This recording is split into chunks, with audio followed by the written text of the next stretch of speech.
మన tier 1 heroes biggest flop movies ఏవో తెలుసా? తెలియకపోతే వీడియో ఎండ్ వరకు చూడండి. ఫస్ట్ మహేష్ బాబు బ్రహ్మోత్సవం.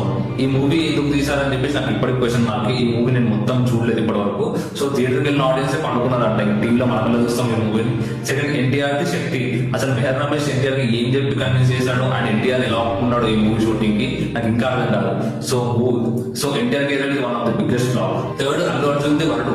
ఈ మూవీ నిజంగా ఫ్లాప్, ఎందుకంటే ఈ మూవీ ఇప్పటివరకు నేను కూడా చూడలే, నాకు చూడాలని ఇంట్రెస్ట్ కూడా రాలేదు first of all. Fourth, Pawan Kalyan Agnyaathavaasi.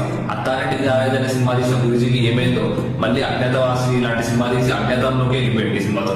Fifth place Ram Charan తుఫాన్. ఈ తుఫాన్ మూవీ నుంచి నాకు సాంగ్ నచ్చుతుంది, టైటిల్ సాంగ్. ముంబై మొత్తం మన కేసల్లా అంటుంది దేకో, ఆ సాంగ్ ఒక్కటి బాగుంటుంది. అంత ఆ సాంగ్ ఎంత బాగుంటుందో మూవీ ఎంత బేకార్ ఉంటుంది.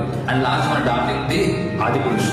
బొమ్రావుట్ అసలు ఏం చెప్పిండో, మన డార్లింగ్ ఎలా ఒప్పుకున్నాడు, మన డార్లింగ్ ఇంటర్వ్యూ కదా, సో ఒప్పుకుంటాడు, తీసిన మూవీ ఫ్లాప్ అయిపోయింది.